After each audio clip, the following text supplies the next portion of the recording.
Hi, Yarrow. I'm so sorry. My calendar said 6:30 and I was just sitting here waiting. Oh, well, welcome. I'm glad you were able to connect with us. We have a great group of attendees here online with us tonight. And thank you for your patience again, everyone. I really appreciate Thank you, it. everyone. So, we are about to learn about the healing powers of elixirs and adaptogens, herbs for your mind and your mood.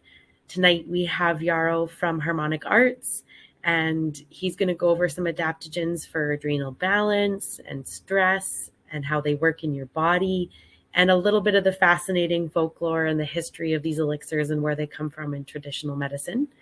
Once again, my name is Haley, and I'm with the Wellness Events Program at Nature's Fair Markets. Thank you all so much for joining us tonight, and thank you to Yarrow and Megan and their team from Harmonic Arts. They've partnered with us for this event tonight, as well as last night in our Langley store and tomorrow night in our White Rock store. The presentation will be about an hour, and there's definitely time for some questions and answers. So please use the chat box as much as you want. Ask lots of questions. I'll flag them, and then we'll come back on together at the end for a bit of discussion. All of the Harmonic Arts products that are mentioned tonight are currently on sale in all of our locations. And our next store-wide sales event is December 1st, 2nd, and 3rd, which will be 15% off store-wide. But before I hand over the presentation, I'd like to give you a bit of information on Yarrow's background. He is a second-generation clinical herbalist, also known as the Canadian Herbal Jedi. He is the co-founder and formulator of Harmonic Arts. He's the director of the Wild Rose College of Herbal Medicine and an organizer of the Canadian Herb Conference. Thank you so much for being here with us tonight, Yarrow. We really look forward to learning from your expertise. Appreciate it. Yeah, and thank you for your patience, everyone. I'm so sorry. My calendar said 6:30, so I was just sitting here waiting until I got a phone call saying, I think you're supposed to be here. So really just I want to honor your time and appreciate that. I am likely going to go a few minutes over because of starting a little late, so I hope that that is okay with most of you. Currently it's 6:14. Hoping to try to keep us till 7:14 and see if that works for you. Yeah, and just wanting to give a little background, elixirs and adaptogens.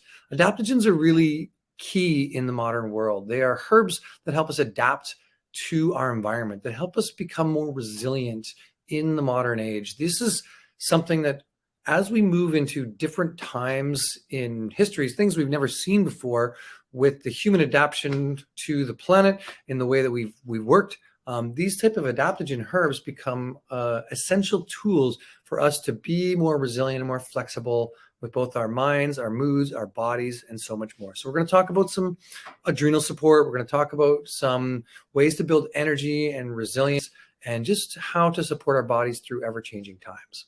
And before we get started, though, I will just mention a little bit about us. So my name is Yarrow Willard. I'm a herbalist, second generation. I've been working in the herbal world for the last, I guess, 18 years since I graduated.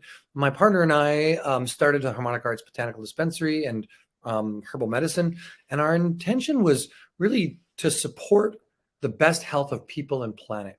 This is where we feel there is a bit of a disconnect, or has been over this last few generations, of this disconnect from our planet being our caretaker of our health. And so wanting to help people bridge that plant medicine back again in the modern age.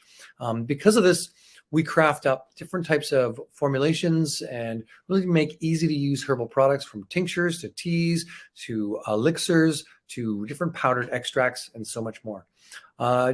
Want to give a big shout out to Nature's Fair and all the work they've done in creating a really sustainable and healthy company. They are actually a B Corp company. I don't know if you know this, but Nature's Fair is a great example of how to show up as business that can be the change in the world. And this is something that Harmonic Arts is also aligned with, and we're on our B Corp journey right now. We've submitted all our applications and we're excited to bring more awareness to what this is. And so I just wanted to touch on that for a second. B Corp is something that is a company that shows up with sustainability in mind, with taking care of their vendor supply, with their customer, with their employees first. So this is key. And I think this is one of the best steps. So by you choosing to connect in and work with Nature's fair, you are choosing a great company to align with and invest your dollars as far as your own health goes, as well as business that is the change in the world. All right. So we're going to talk about adaptogens and Chinese tonic herbalism to begin with, because this is where adaptogens really came from. This concept of Chinese tonic herbalism is a subsect of TCM.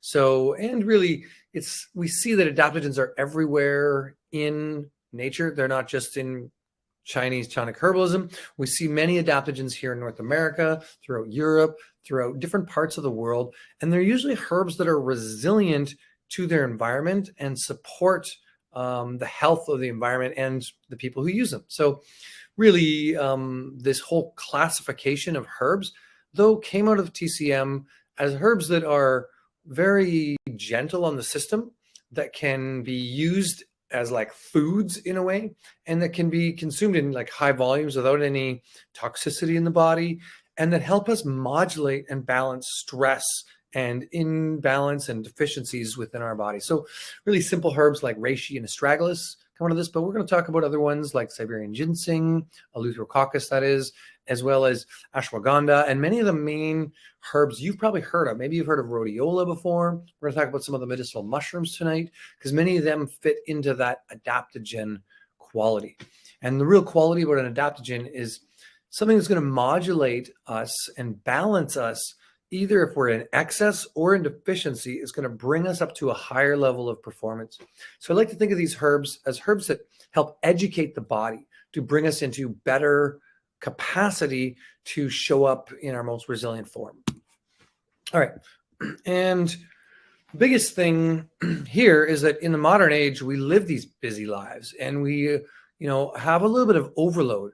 I'm not sure about you, but I know my stress levels went up with COVID and with the coronavirus pandemic. There's a study done showing that 32% of Americans, anyway, were said to be so stressed out about corona that they actually had struggle making basic decisions. And this is what happens. We get into this fight or flight, and our brains turn a bit into jello, and our minds become a little more irrational, and we get stuck into this like inability to make decisions. So fight, flight, or freeze gets us back into that kind of primal lizard brain of survival mode. And this happens quite often, not just because of things like pandemic in the world, which is one, but based on like financial situations, based on social situations, based on pressures with time limitations in our lives, we end up spending a lot of time in this fight or flight mode. And this actually has caused us to be almost in this chronic overstressed situation here in North America. What we do need to do really is just stop, drop, and forest bathe. Just get out into the natural world, slow down our rhythm, at least for 15 minutes a day. And if we don't have 15 minutes, probably we need a whole hour. So really, this is probably the number one medicine. And often the irony is, this is where many of these great adaptogens grow, are in these intact ecosystems. So if you have the capacity to just get out into an intact ecosystem on a regular basis and slow down, not for a jog or a high cardio activity, but just to slow down and oscillate at the rhythm of our planet again, just slowly, that's one of the best adaptogens you can do, is to do that regularly as a practice.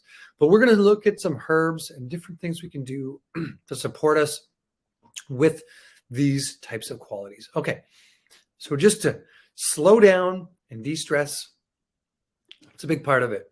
So what is an adaptogen? Well, really it's something that nourishes an overworked system, right? So supporting the body's resilience to stressors, but also to restore function to the adrenals and the nervous system and different vital organs to protect us against disease. We see that adaptogens have a real balancing effect from fatigue, from stress, from anxiety, from overwhelm, from just encouraging a better well-being. Anyway, some of the main qualities of an adaptogen are that they're non-toxic and safe to consume in regular dosage, that they modulate the entire body's ability to cope with stress. This is so important. And that they really help the body return to homeostasis. typically, if we could think of a lifetime as kind of going through all these sine waves and cycles and waves, what adaptogens help us do is, instead of having huge spikes and downs and ups and downs and shortening that like life, they help us extend out those waves to a degree so that we can spend more time in a bit more balance and to deal with those adverse situations in our lives that take us into high octane or lows, so crashes and highs, to really kind of balance that out. We see that really creating a healthy stress response balances our endocrine system and nervous system, really normalizing our HPA axis, which is our hypothalamus, pituitary, adrenal axis. This whole system gets out of balance when we have a stress response. All the blood goes to our extremities to run, we breathe in deeper, and we stop digestive processes, and we just get into a whole nother mode of survival. And this state, while it's good to give us better oxygenation to the cells for a short period of time, when in chronic, and a lot of us suffer from kind of chronic overwhelm, then we end up shortening our lives, creating more chronic imbalances and long-term issues from this high stress. And quite often this invites autoimmune disease. It invites more of this like adrenal burnout and fatigue and long-term kind of just chronic inflammation in our body. And we don't want that. That doesn't make our lives well and rich and healthy as we age. So I want to say the first thing that I would say as a easy way to incorporate some of the herbs and some of the superfoods that could be sort of more fit into this adaptogenic quality is to craft up your own hot tonic drinks, to make herbal lattes, to do elixir blends. This is something that we started to create about 15 years ago. Nowadays, there's a few different other companies that have these kind of elixir blends and hot tonic drinks on the market, and that's great to see more people jumping on this. But really, this was something that we found to be a key for our customers right off the bat was, okay, let's make a drink that's similar to a cappuccino or a latte of some form that has, instead of coffee in it, or even instead of a chai latte base, it's got some superfoods and adaptogens as the base. And then we can craft that up into an easy daily ritual to get these into our body. So this is something that I would suggest is the number one way I like to work with them, is to, most of them, because they're non-toxic herbs, we can start to make herbal lattes or herbal teas, or we can take them as tinctures. But this whole concept of crafting up our own elixirs is fairly easy. So I'm just going to run that through you, and then we'll talk about some of the adaptogens we might put into that. So first off, this picture has a picture of golden milk. This is our kind of turmeric, ashwagandha, turkey tail based elixir. And it's one of these anti-inflammatory type blends.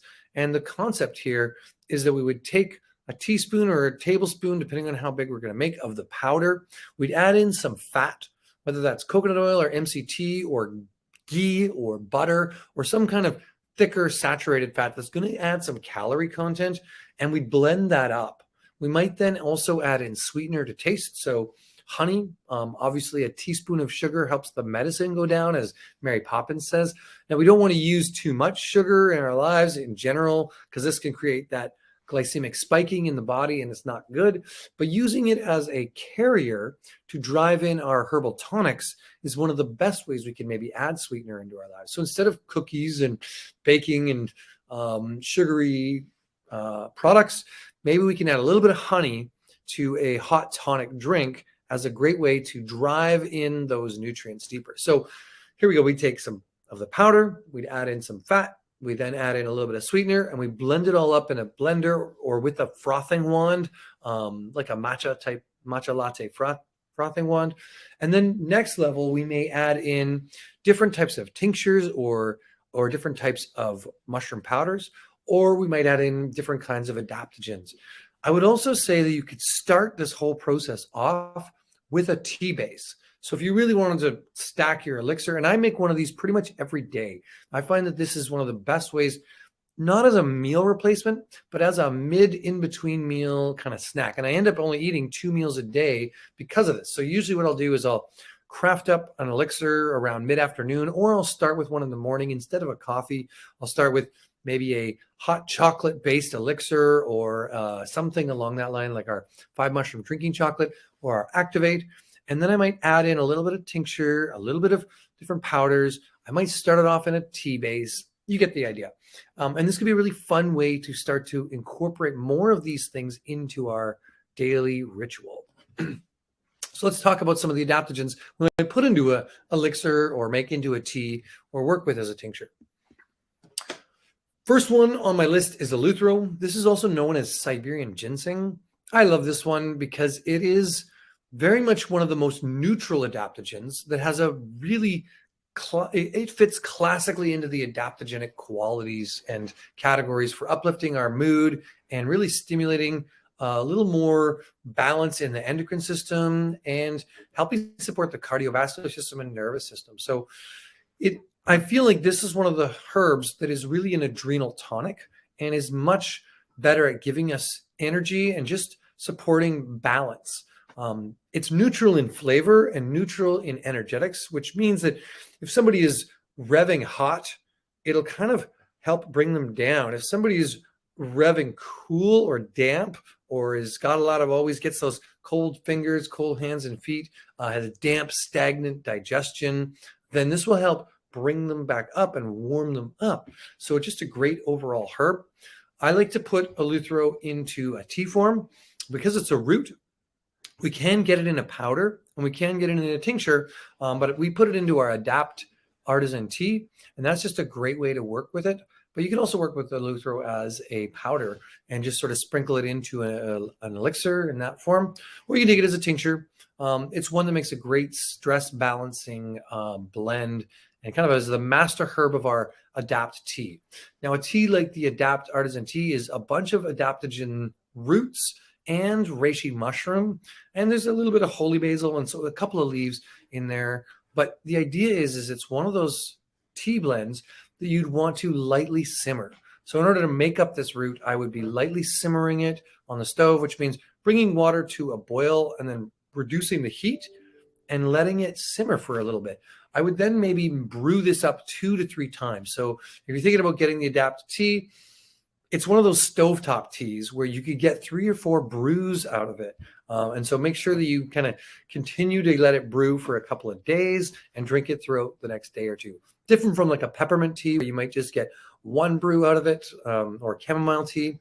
It's one of those ones you can get in multiple brews. And there are some slightly antiseptic qualities to the reishi mushroom and to eleuthero and ashwagandha and other herbs in there that it will stay on the stovetop for at least 2 days without going bad. But I've had it roll over for 2 or 3 days myself. Anyway, great tea. And eleuthero is just one of those great herbs that can be overall balancing for our bodies. Okay. The next herb I'd love to mention to you is ashwagandha. This one is probably the most popular adaptogen nowadays. Ashwagandha wasn't all that popular 20 years ago, but there's been a lot of recent studies and just recent hype over it. Probably one of the biggest things about it is it's because it's actually cooling in nature. It's been the adaptogen that can calm down the monkey mind a little bit and support the nervous system to get better overall sleep and to calm anxiety. So this is something that a lot of us have. You know, when I put the words herbs for into Google, the very first thing that it autofills for me is herbs for anxiety. This is what people are more Googling than herbs for digestion or herbs for immune system. They're Googling herbs for anxiety, which tells me that a lot of people have anxiety. And so in general, ashwagandha is a supportive one like that, but it's also stamina building and energizing. So it supports the adrenals and really alleviates some of the hormonal imbalance in our body and can help support that. So we see women who may have challenges between their ovulation to menstruation cycle. Ashwagandha can be one of those stamina hormone supportive herbs that can help them through those more challenging days.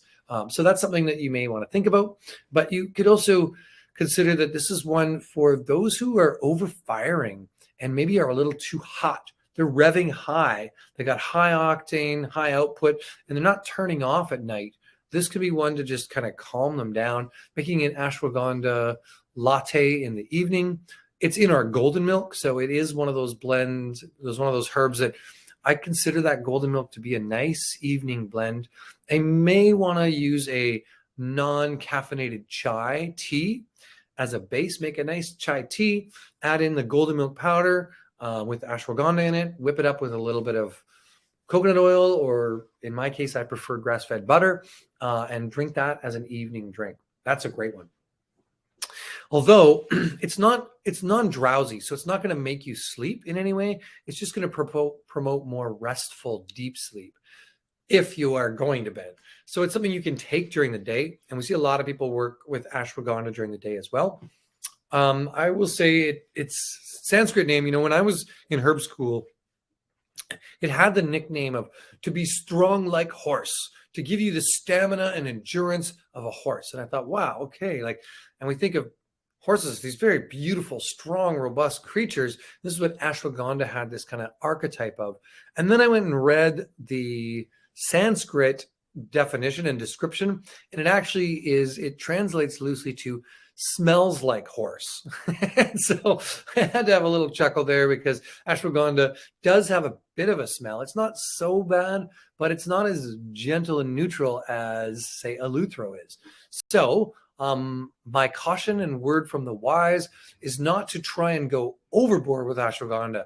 You might put it into your beautiful herbal latte and you're like, yeah, a good tablespoon because more is better. And it might overpower the whole drink. So that's something I would think about when working with ashwagandha. And it's just a great herb, though, in general. Lots of people have great anecdotal evidence. There's loads you can learn more on the internet about ashwagandha if you're really keen to, because it has been very heavily studied now.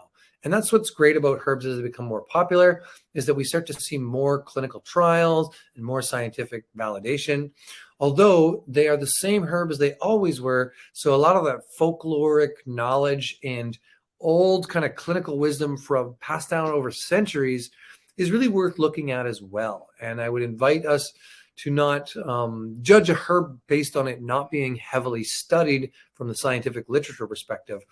There's a lot of great adaptogens to use over a period of time. So, okay, so I see a quick question here from Victoria, which is awesome. I want you guys to jump in and ask questions if they come up. And the question from Victoria is it safe to use if you've had breast cancer and need to watch hormones? I will say that ashwagandha is one of the safer herbs to work with. It's not going to be overly hormonal in general. So I'd want to kind of cross-reference that a little bit. I have not myself worked with ashwagandha specifically around breast cancer, so I can't 100% say, yes, this is something from my own evidence. But most of these adaptogens, including ashwagandha, are some of the safer herbs to work with in that. Now, I wouldn't say this is specific for breast cancer in any way, but if somebody's had breast cancer and is watching out for overly hormonal herbs, ashwagandha is not one of the herbs that you should be really too concerned about, because it isn't like hormonally stimulating in that sense. It doesn't have a lot of plant hormones or estrogens or phytoestrogens like, say, red clover and soy and herbs and things like that. It's more, and this is what's beautiful about adaptogens, is they're more balancing to our system if it's already overblown in one level or another. So as far as adding more estrogen to the system, no, that's not going to be ashwagandha's kind of primary role. It's going to be more helping balance the liver and support detoxification of excess estrogen or excess xenoestrogens in the system or excess of those kind of things. So, all right, there we go. What about high blood pressure? It comes from Julia. And I will say something that I would consider with most of these adaptogens is one of the ways in which adaptogens generally function is modulatory effects. So if somebody's got low blood pressure, many of these herbs will help bring up their blood pressure to a more balanced state. And if somebody has high blood pressure, many of the adaptogens will lower that down to a degree. So ashwagandha is one that actually is blood pressure lowering with high blood pressure. So here's a great herb that actually would support people who have high blood pressure. Although I would recommend mushrooms like reishi. I find reishi is amazing. Hawthorn is another amazing herb you may want to look at in that case. But ashwagandha would definitely help to lower blood pressure. So would eleuthero, the herb we talked about before. That'd be another great herb to help regulate, we'll say, more than if somebody's already low blood pressure. Just to be clear, it's not going to artificially lower them even further and have them have more of those like fainting spells or that type of blood pressure issues. Now, I will say something else to be clear. This is something I've just been learning a lot about lately. The way we breathe has a huge benefit on blood pressure too. So make sure people with high blood pressure, if you have somebody in your life like that, that they're breathing in through their nose and breathing out slowly. The slower you breathe, I know it seems counterintuitive because the more oxygen you get into the blood, this seems like the better the blood will be. But the slower you breathe, the better it'll have on high blood pressure. And Sherry's asking about ashwagandha and menopause. Loads of women, Sherry, have been using ashwagandha for menopause. Now, maca is a herb that might have, from Victoria's comment, some of those things we want to be careful of with breast cancer. And if a woman is going through breast cancer or menopause, they might not want to do maca. But I've seen a lot of people have great success from just ashwagandha and maca alone, just those two herbs for menopause. So those are places I would start. Maca is not on our slides, but it fits kind of into this adaptogenic quality of superfoods. So there's another one to think of. But ashwagandha is definitely one that women are using to help balance and alleviate, I'll say, the perimenopausal years when the body comes off that slow drip of the estrogen progesterone balance, and that starts to regulate into a new type of hormonal setup in the body. That's when herbs like this really support the body a lot. So I would say also ashwagandha is great for, even though men don't go through menopause, those men in your life that are going through midlife crises around their late 50s to 60s, they're going through some form of hormonal irregularity. So even their testosterone balance and supporting the prostate, here's another herb, both eleuthero and ashwagandha can both be used to support both men and women as they go through those, I'll say, the less reproductive to non-reproductive years. Okay. So let's talk about another one, rhodiola. This is I'll say the Norse Viking herb of the adaptogens. So rhodiola was actually commonly brewed into a light, low alcoholic mead or beer in the Norse lands and was used as sort of that Viking stamina herb. So it has a lot of folklore because it is one of these north growing herbs, folklore around it giving more adrenal support and more energy support and helping with stamina and endurance. So if you're somebody who either wants more stamina just for your workouts, or you find yourself having low stamina, getting easily fatigued, here's where this herb would be great for you. It's also quite toning. So the flavors are slightly astringent and sour, meaning it makes my lips pucker a little bit when I take a large dose of rhodiola. This tells me it's toning to the body. So maybe it's one of these herbs that not only helps us energize the adrenals and get our cortisol balance in place and help regulate cortisol, it'll also be mood uplifting. And it hasn't been so heavily studied for this, but it can have a bit of weight loss effect that way too, because it's tightening to the tissues and more astringent in supporting the body and being more lean and mean and tight. Maybe not mean, but you know what I'm getting. So this is in overall supportive for athletic performance in that sense. Hence the Viking stamina herb, for kind of that adrenal support. It's one that has been used also in some sleep formulas, not for sleeping, but for helping with mental fatigue and overwhelm that way. So it's slightly mood uplifting. It's a great herb to take day or night. It's not going to stimulate the body and it's not going to put us to sleep, but it is going to help with some of the mental fatigue at the end of a day. If you're a person who spends a lot of time on screens, maybe your job is working on the computer for whatever reason that is, Rhodiola is a great herb to deal and ease some of that fatigue from over screen time. So here's another one that I would consider if that is you. It's in our Adapt tea.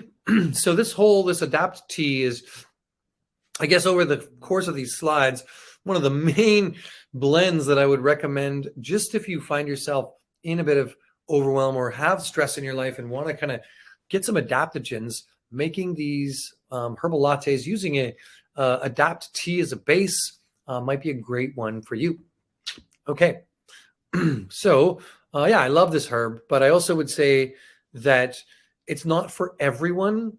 Yeah, I've known a number of people who have just loved Rhodiola over their lives, and I met a couple of herbalists who maybe it's just their energetics. They're like, it's too cooling because it is a bit cooling as a herb. So if somebody's got damp, in TCM diagnostic, we call it damp spleen qi deficiency, which in the modern sort of Western science is more like slow metabolism or slow digestive function and candida or fungal overload and blood sugar imbalances with more dampness in their system. And Rhodiola might not be that herb because it's cooling, right? It's more for helping support the adrenals. Yeah, and that's where I might go to the Eleuthero in that sense. Okay. But I love to combine all three of the ones we've talked about so far: Eleuthero, Ashwagandha, and Rhodiola. I do more combination of Rhodiola and Eleuthero.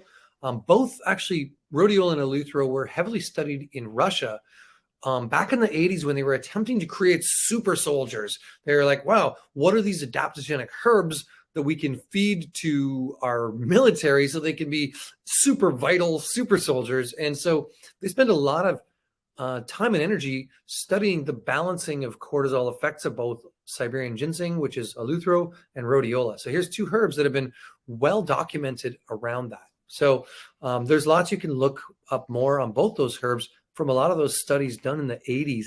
They have definitely been studied as of late as well.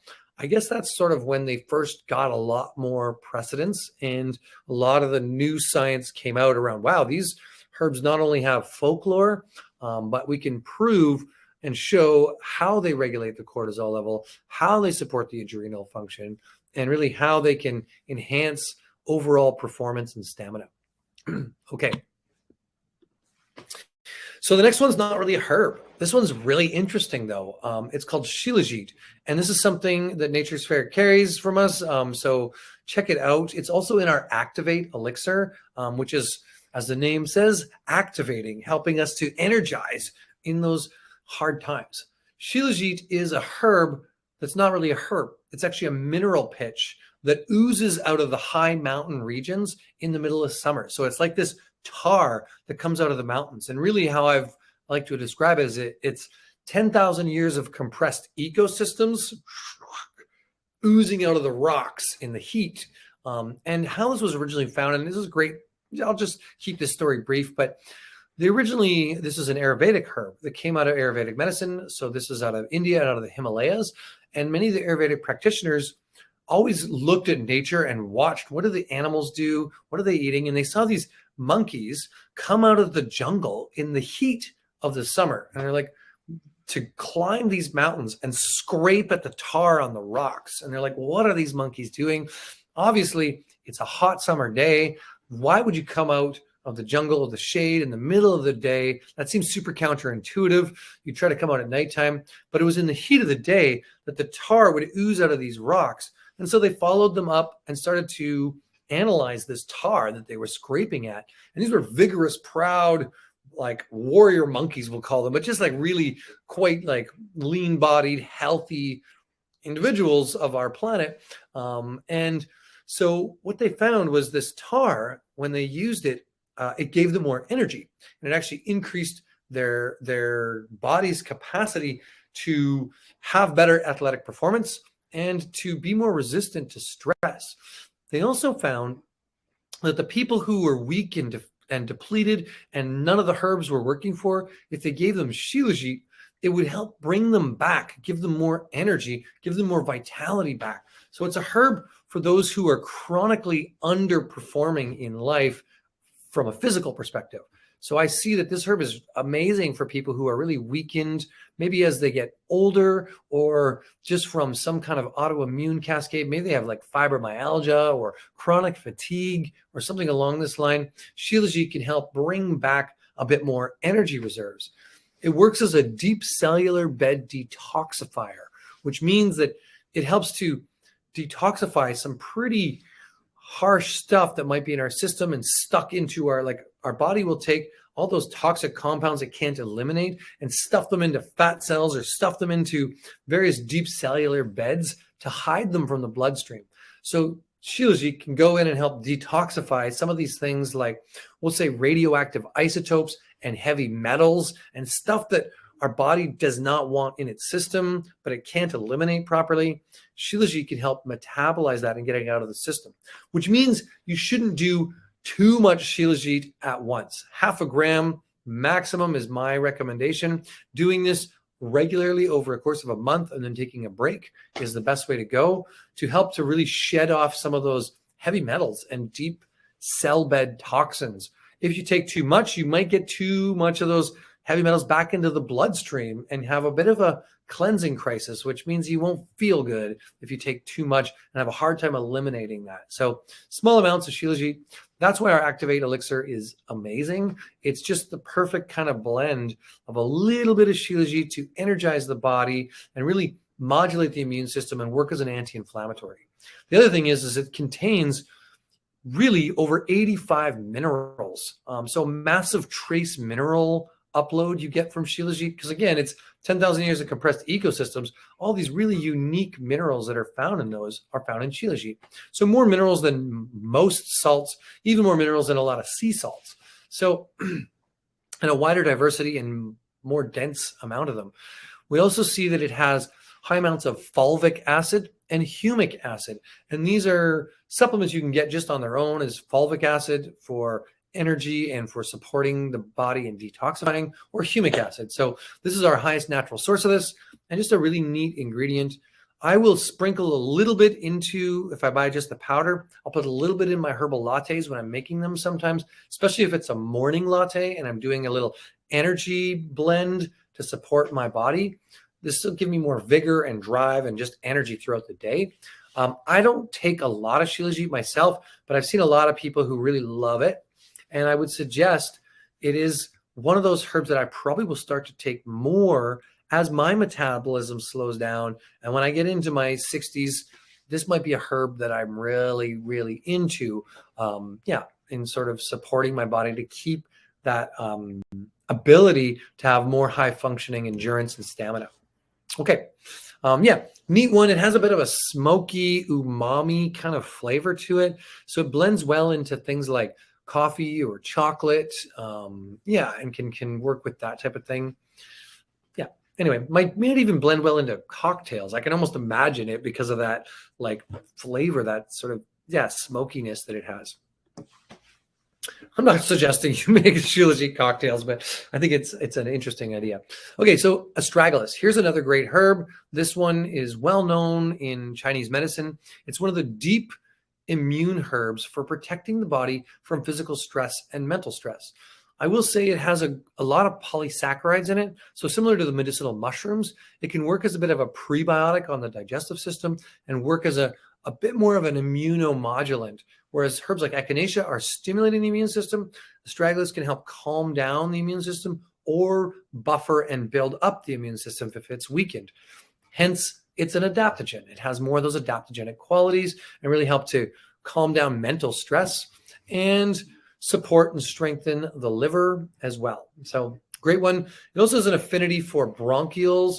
So Astragalus is one that I tend to like during the winter months.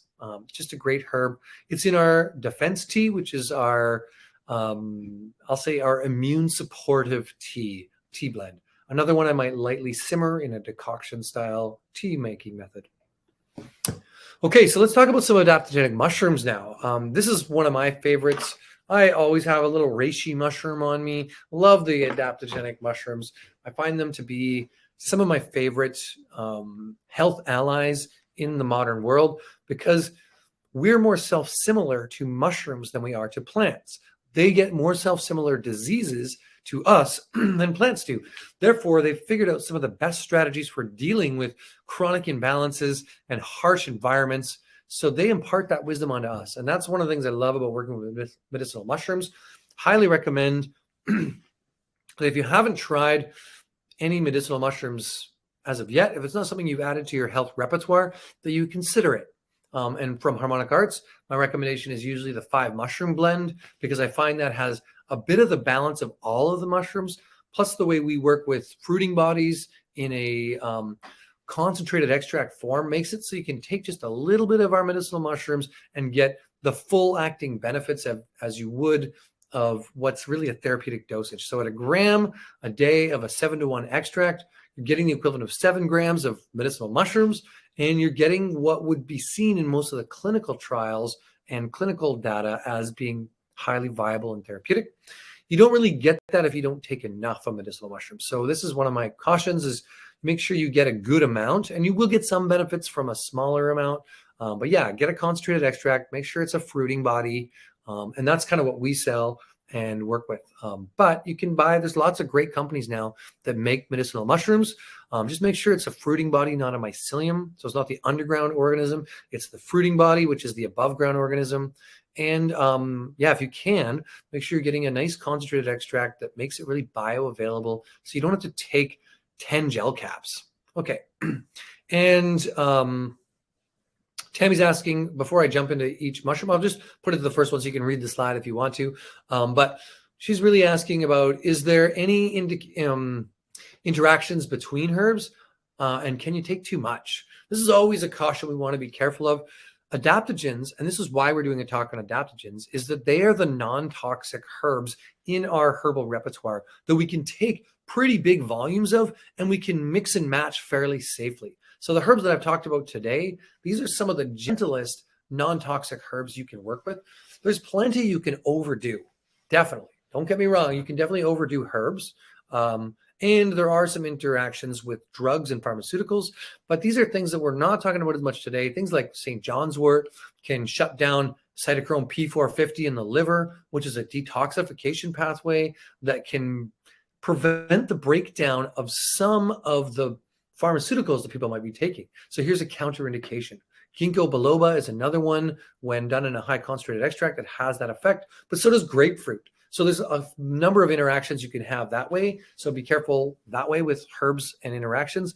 But adaptogens are some of the safest ones that we can give to almost anyone of any age, other than maybe children under 2 and pregnant women in their first trimester. I wouldn't be giving that much to. I just not give those people in those groups anything as far as supplementation, maybe some omega essential fatty acids and folic acid and things like that. If you're a pregnant woman, that's great.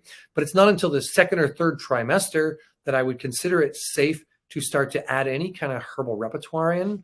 Yeah, so that's a little bit about safety and protocol. I would say though, I've mixed and matched and taken macro doses of a lot of these adaptogens over the years and seen that they are safe in a big form, and you can mix and match them pretty well. So consider these to be some of the safest herbs in your herbal repertoire. Let's talk about reishi. This is this little mushroom that I was holding right here, and a friend of mine grew this, who grows reishi, and so kind of just had it in my backpack. I was like, oh, I'll bring that out. Anyway, this is the one I would put into the water supply if I had the option to, because reishi is grounding and is one of the most adaptogenic, helping us build resilience. So if I could put reishi in everyone's water supply, I so would.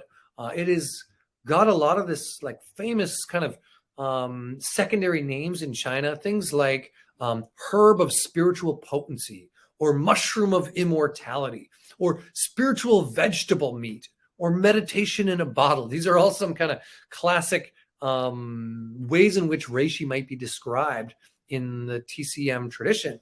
And I did spend some time in China, and I saw that, man, there are so many statues of monks holding a beautiful reishi like this, and just sort of giving praise to it. It's a huge part of that culture as far as being one of the best grounding, anti-anxiety, longevity supporting herbs.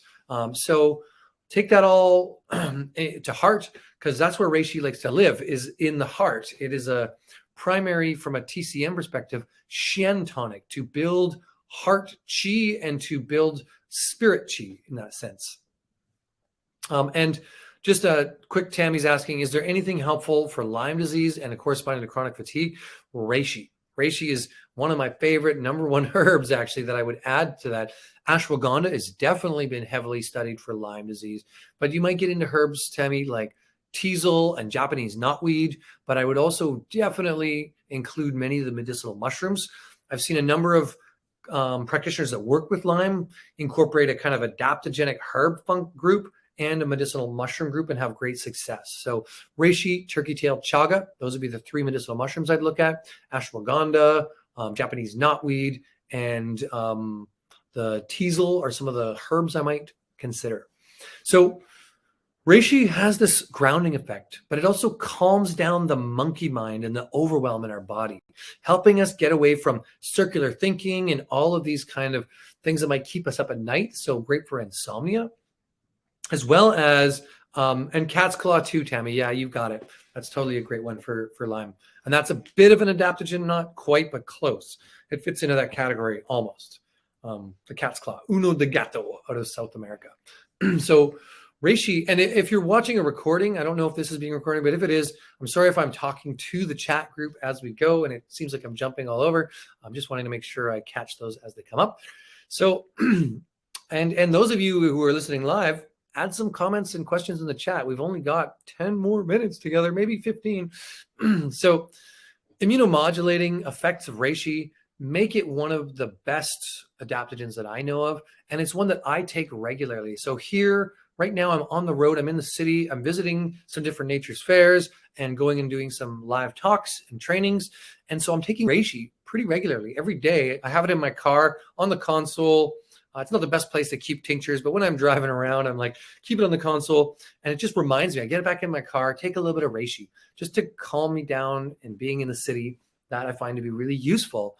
So it's another one that, because of the calming of overwhelm, it's been used for things like allergies and asthma and heart palpitations and chronic underbreathing or fluttering that way, and these types of cardiovascular support. So this is that one I did mention for high blood pressure, but also for just overall cardiovascular support. And it has a little bit of an affinity for the liver, and because of the antiviral qualities, antibacterial, antifungal qualities, it makes a really good one for killing pathogens in our body. Other things about medicinal mushrooms like reishi and chaga and turkey tail, a couple of ones we might talk about here, is that they have a prebiotic function. So they function by supporting the microbiome of the gut. That's a big part of their immune modulating quality, is that they work as a master prebiotic to calm down inflammation in the gut and help to create better ecosystems. You literally walk around with your pot of soil. If you were a plant, your pot of soil is inside of your gut. And so you want to feed the soil, just like farmers want to feed their soil. Permaculture gut design, by adding prebiotics like reishi mushroom, but also broccoli stems and yam skins and all kinds of good quality fibers, is one of the best strategies for building high, vibrant health. So look at your prebiotics, not your probiotics. Don't worry about the types of cultures. Create the environment that they thrive in, and they will grow. Yeah. Okay. Cordyceps. This one's interesting. I like to pair reishi and cordyceps together, because this one actually, it is originally from a silkworm. So this is something that, well, actually from a kind of a silkworm or a larva underground. This mushroom inoculates various, or not inoculates, but it takes over bugs and insects. We work with the vegetarian cordyceps, in case you're concerned. And so does almost everybody on the market. There is a big difference between different types of cordyceps. If it's not grown on a substrate that mirrors an insect, it won't have the cordycepine and adenosine content that you may want to work with in order, and those are the main active compounds, to have these ability to combat stress and restore the adrenal glands. Cordyceps is one of the best mushrooms for restoring adrenals that I know of. It's really one of the best herbs. So I like the eleuthero and cordyceps together, or that rhodiola and cordyceps together. It can be a great stamina building, adrenal support. It also protects the lungs and improves oxygenation uptake, boosts energy, endurance, and stamina, and just really helps support overall fertility and libido. There's been some good studies done on adding cordyceps to chicken feed. And one of the things that was interesting is they showed that chickens actually produce 30% more eggs when cordyceps is added in their diet. That's huge. Okay. Sorry. So this is one that is in our 5-mushroom chocolate elixir.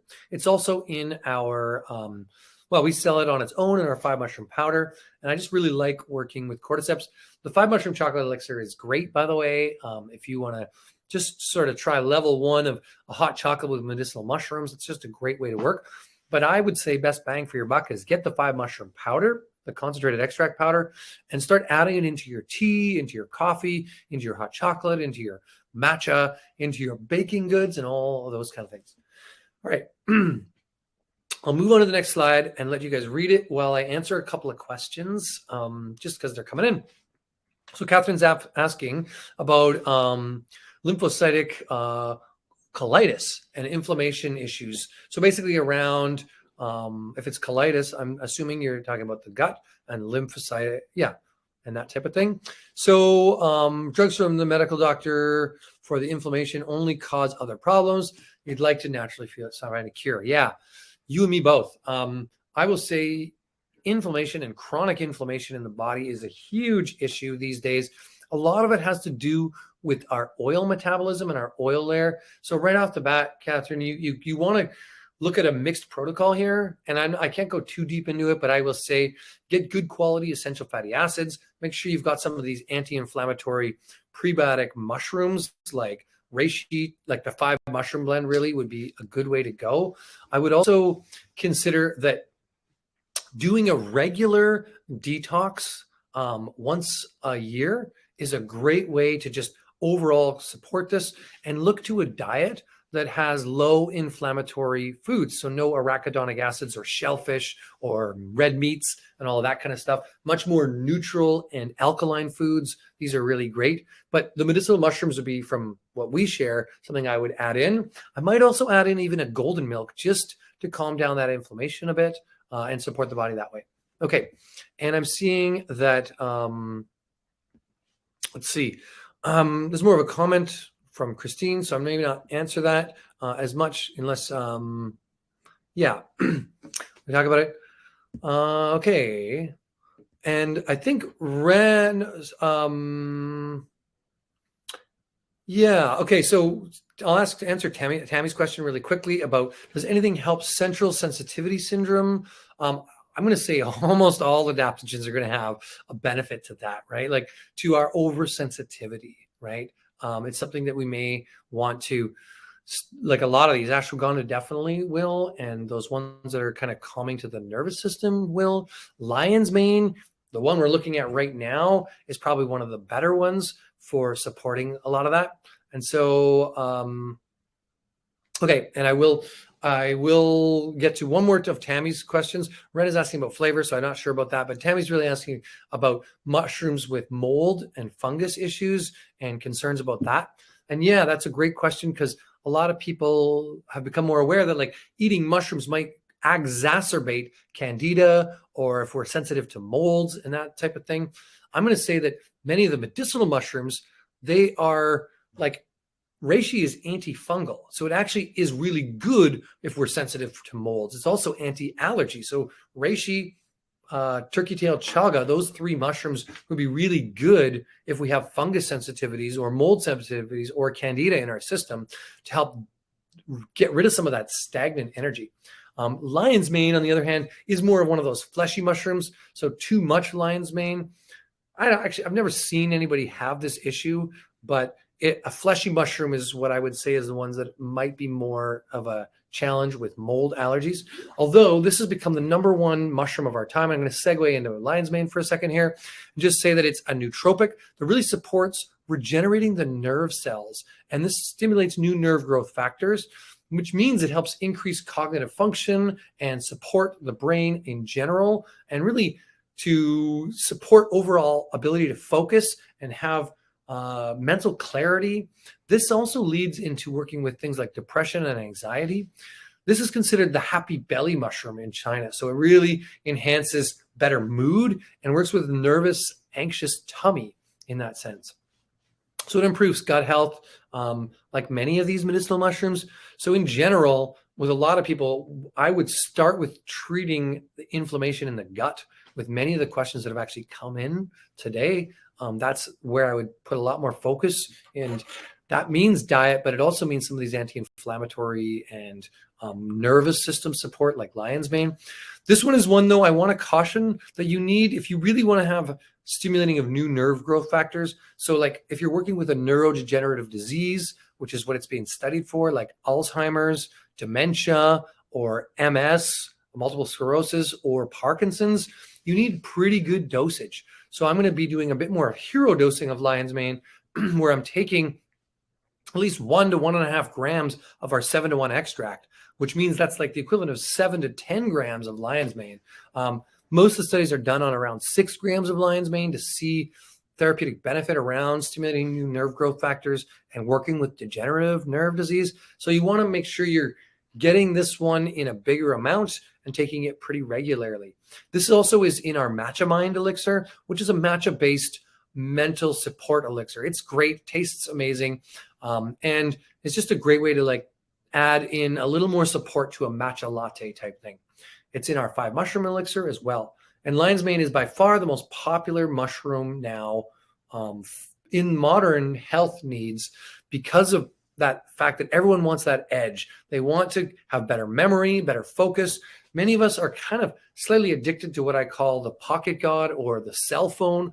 We worship these cell phones like crazy, and they're putting us in this weird altered state with kinked necks and out of our bodies. So lion's mane is one that can help that, but I'd also recommend reishi is another great one to help with a bit of over screen time as well. Okay, so just to jump back to Ren's question about 5 mushroom blend is really what was asking about, does it have a flavor? It's a bit of an umami flavor. And if you were here in person with me, I would be giving you little scoops of each one so you could try it for yourself. Because I think that's the best way to taste, is to really try them. Those of you who are close by, I know most of you from Nature's Fair are probably, because a lot of the stores are more interior. I am doing this talk or similar one to this tomorrow night in White Rock. So you're more than welcome to come and try all the mushrooms with me if you're in that area. If not, obviously no big deal. We will try to make sure we get some mushroom demos so you can try them. But 5 mushroom blend is quite gentle. I put it into lots of people's coffee. We have a lot of people who take it regularly in putting it into baking or putting it into food, into chocolate, into coffee. Again, it has a little umami flavor. So Ren, it's actually quite easy to take. Okay. And Christine is asking about which one's best for clearing heavy toxins in the body. That Shilajit was the one that I kind of mentioned best that way. But doing a regular medicinal mushroom blend will help to lightly detoxify the body as well. Things like reishi are amazing that way, chaga and turkey tail. Here's one that has a good restorative quality to gut health. But, if you're looking at heavy metals and stuff like that, Christine, you may want to do a specific protocol in a short period of time, something like cilantro and chlorella in the spring. Heavy metal detoxification is best done in the spring if we're doing a big kind of heavy metal cleansing. So just think about that spring cleansing. So cleanse the liver and do a heavy metal cleanse with some of the best herbs that way to work with. Turkey tail, though, back to our main story here, because I only have so much time, guys. I love that you're asking a lot of questions, but I'm going to have to make sure I get through some of these. But yeah, my favorite thing is answering questions. What's important to health for you specifically? How can I support you today? So turkey tail is one of those ones that has that immune modulating gut health balancing. This is also the one that's most heavily studied for cancer and protecting the body from radiation. So here's one that is used heavily in Japan and in China as a protocol for going through chemotherapy. So You can look online and you'll see a ton of anecdotal evidence, as well as some great studies done through, if you look at Google Scholar, so just type the word scholar into Google and then put in the mushroom you're looking at. It'll give you more of the scientific literature around that. That's a great way to do research for yourself, is to type the word scholar into Google and then search from Google Scholar. No ads, much more scholarly articles. Also, PubMed and Academia and another website called Green Med Info are great places to start to look for some of this research. But turkey tail's got so much research around working with tumor systems and cancer that it's just a great one that people are starting to work with a lot more in North America as well, when they're going through those protocols or they're trying to help work with that. It's got a great prebiotic function too, and it has an affinity for the liver. So this lightly detoxifies the body and works as a prebiotic with all the polysaccharides. So just an amazing, amazing mushroom. It doesn't get enough credit. I will say it's the one you're most likely to see in the forest. So if you see turkey tail, it's got these beautiful rings on it and has a white underlay and a velvety top, with these nice kind of rings that look like a turkey's tail growing in lots of clumps. This is the mushroom you could cook up and make into a broth, add it to your bone broths or soup bases, and just start to work with it that way. Although, of course, we do make a nice turkey tail extract for more therapeutic benefits, and it is in our golden milk as that anti-inflammatory, prebiotic kind of good stress balancing mushroom. I think the last mushroom on my list here is chaga, and this one has, as the slide says, over 200 phytonutrients and vitamins, massive amounts of great nutrient density, like things like copper and zinc and germanium and manganese and all of these, but also antioxidants and polyphenols. If it's chaga that's grown on a birch tree, which is something, some of the chaga on the market is mycelium.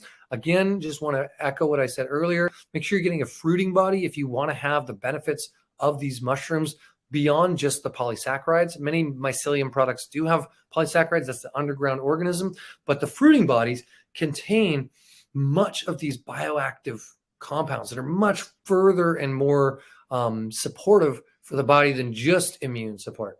So this one has a lot of polyphenols and a lot of terpene groups in it, meaning that it concentrates the betulinic acid from the birch trees and creates SOD, or superoxide dismutase, as a way to free radical scavenge and actually enhance the longevity of a birch tree. So it lives longer when it has chaga on it, and it doesn't get other fungal infections like birch polypore and tinder conch. Chaga actually protects it.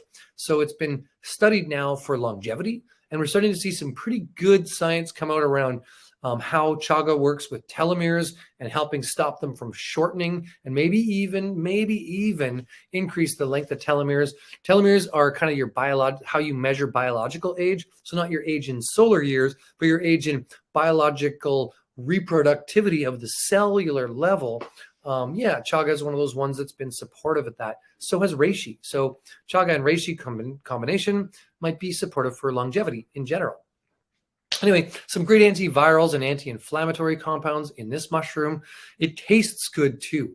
So of all of the flavors of the mushrooms, reishi is the most bitter, has the strongest flavor. Chaga has the most umami, kind of smoky coffee flavor to it.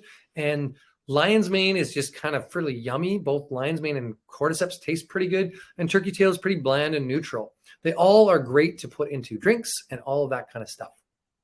Okay. So the difference really for us is we work with fruiting bodies. We have no fillers. We do rigorous scientific testing. You can ask the store if you want to get them to ask our reps for certificates of analysis. So analysis on some of the herbs. We do that for every single herb that we have in our dispensary. And you can take these either in a powder, in a capsule, or a tincture. And yeah, I hope that this was informative for you and you start to work with herbal medicine more in your lifestyle from a regular basis, whether it's tinctures, teas, powders, elixirs, you name it. So thanks for joining us. Make sure you check out our website for lots of recipes, and follow us on Instagram, and you will see that we have lots of information there. We're always giving you new ways to start to work with some of these herbal ingredients and how to bring in adaptogens into your life in a better way to help your overall resilience and vitality. Thanks for having me. Thanks so much, Yarrow. Like, I feel I could probably watch this presentation for 7 days straight, and each day there would be a different takeaway. And I know yesterday was really awesome in Langley because I got to taste all of the different raw mushrooms in that powder form. And yeah, the taste, I think Cordyceps was probably my favorite because it was very like a pleasurable taste to enjoy. But mixed into your coffee or in a tea, they're all such beautiful combinations. And something that stuck with me tonight was that adapt tea blend. And with the reishi being referred to as like meditation in a bottle, I love that. Yeah, me too. I find that that's just the best one. It's just my favorite. I mean, I'm always going to reishi, and just for those of you listening still, I can tell you how much I love reishi. I have a 22-year-old daughter. Do you know what her name is? Reishi? It's reishi. No way. So I've been into this for a long time. I just found that to be the best mushroom, best adaptogen for me and for a lot of people. That's so cool. Well, the questions throughout the evening were really awesome. Thank you all so much for your participation. It sounds like everyone's just saying thank you, and they appreciated your time and your expertise, and that they can't wait to try some of the products. So yeah, as I mentioned, it's on sale in store right now, and it will be for the next flyer as well. We've got the teas, the tinctures, the powders, all of it. And go online and check out their recipes because they've got some beautiful ideas of how you can incorporate more of this into your wellness routine. So once again, thanks so much everyone for your patience as we started a little bit later tonight, but we thank you for your time and hope to see you in store soon. And I'll see you tomorrow in White Rock, Yarrow. All right. Thank you all. As they say, live long and prospore. You have too many mushroom joke puns. I know, right? I'm a bit of a spore loser. Oh, that's okay. Okay. Just by colonizing this community a little bit. Okay. I love it. You guys are awesome. Thanks for your time. We'll see you next time.